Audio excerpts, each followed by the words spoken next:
تو جیسے توبہ کا طریقہ ہے، جیسے نماز کی شرائط ہے، اسی طرح دعا کی بھی شرائط ہے۔ ایک اس کی رحمت کی وسعت کے مطابق مانگنا چاہیے۔ دوسرا طریقہ کیا ہے جو ہم بڑی غلطی کرتے ہیں؟ کیا دعا کے لیے ہاتھ کہیں پر ہوتے ہیں، نظریں کہیں پر ہوتی ہیں، نیت اور ارادہ کہیں پر ہوتا ہے؟ نہیں، یہ ابھی ختم شریف پڑھا جائے گا تو آپ آزما لیں، دیکھ لیں آپ ہاتھ کسے پاسے تھے، منہ کسے پاسے، اور توجہ کسے پاسے تھے، آمین کسے پاسے، دماغ کہیں، دل کہیں، نظریں کہیں، ہاتھ کہیں تو نہیں۔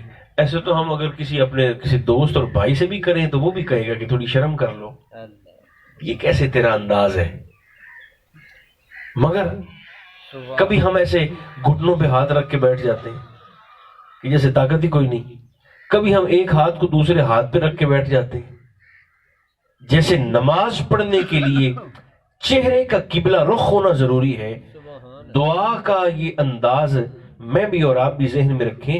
جب بھی ہاتھوں کو اٹھائیں تو ہاتھوں کی ہتھیلیوں کا قبلہ آسمان ہونا چاہیے۔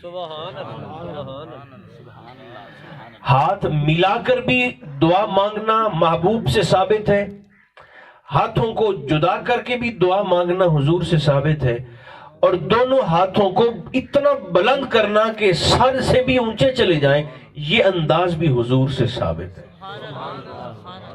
چونکہ حج کے موقع پر سرکار نے عرفات کے میدان میں اس قدر ہاتھوں کو بلند کر کے دعا کی کہ صحابہ ذکر کرتے ہیں ہم حضور کی یہ آستینوں میں سے سرکار کی مقدس بغلوں کی سفیدی کی زیارت کر رہے تھے، اتنے بلند کر۔ تو پوری رغبت کے ساتھ، پوری دلچسپی کے ساتھ اور پورے یقین کے ساتھ یہ مانگنا چاہیے کہ ادھر میں مانگ رہا ہوں، ادھر میرا اللہ قبول فرماتا ہے۔ دو، تیسری شرط دعا کی، اگر کوئی شخص سوچے کہ میں تو کرتا ہوں تو میری تو قبول نہیں ہوتی، تو پھر اس کا طریقہ کیا ہے؟ دعا کی تیسری شرط یہ ہے، دعا مانگنے سے پہلے میں اور آپ یہ دیکھ لیں کہ ہمارے پیٹ میں لقمہ حلال کا ہے یا حرام کا ہے۔ حضرت سلطان باہو فرماتے ہیں تو حلال کا لقمہ اپنے پیٹ میں ڈال، رب نہ ملے تو قیامت کے دن مجھے پکڑ لینا۔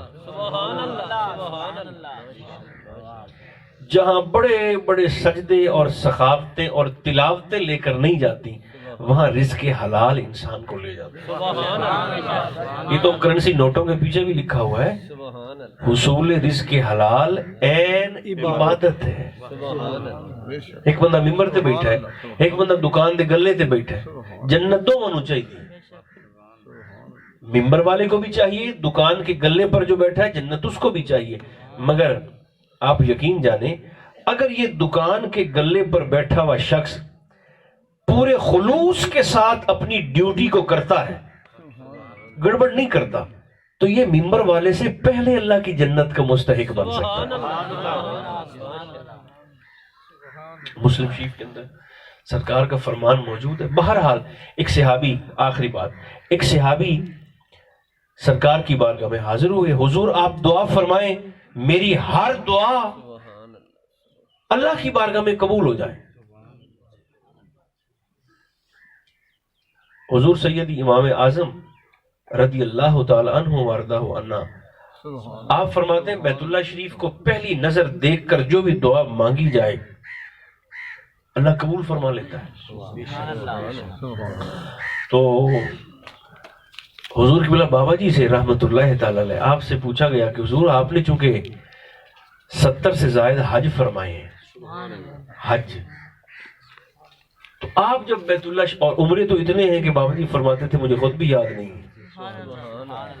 اتنے عمرے ہیں، تو آپ جب حضور دیکھتے ہیں بیت اللہ شریف کو تو آپ کون سی دعا مانگتے ہیں؟